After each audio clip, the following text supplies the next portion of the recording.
I'm Sean Starkey, and today I'm going to show you how to refinish your old and used butcher block.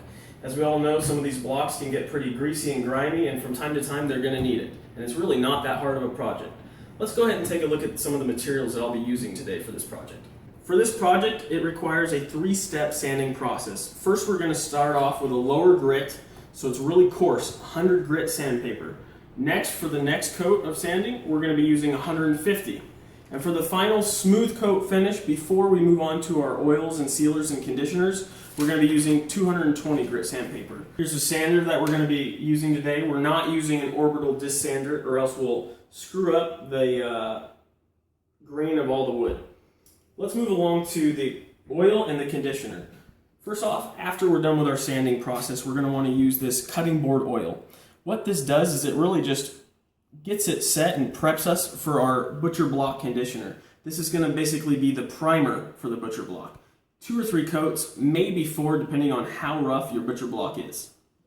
Up next, we have our butcher block conditioner, and I really recommend this brand too. I've been using it for a while. The brand name is Howard. This conditioner really puts that finish on butcher blocks that we all have come known to love. What we want to do with this is apply 2 or 3 coats, and actually those coats will actually be separated between 1 to 3 days, so 1 coat per day. I know it's a little bit of a process, but it's really the best way to get the best finish on your butcher block. Alright, now that I've gone ahead and attached our first set of sanding paper, the 100 grit, I'm going to go ahead and get started. It doesn't take too long to buff it all the way down, and what we want to do is go with the grain, not against it. That'll ruin it.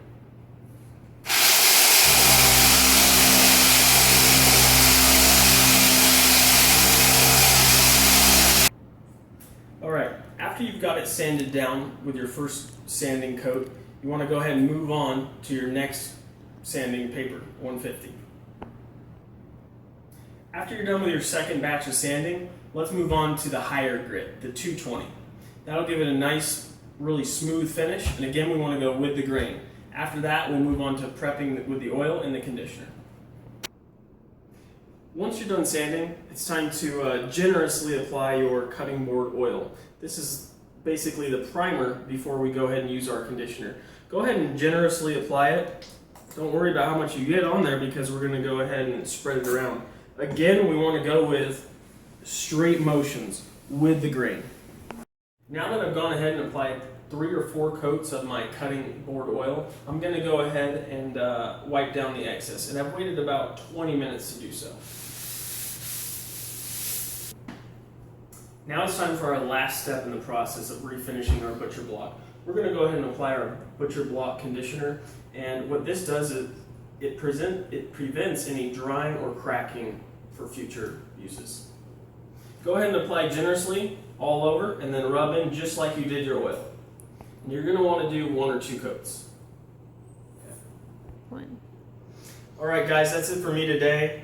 Don't forget, for the next couple days you want to go ahead and apply 1 or 2 more coats of your butcher block conditioner, and then you got yourself a nice and new looking butcher block.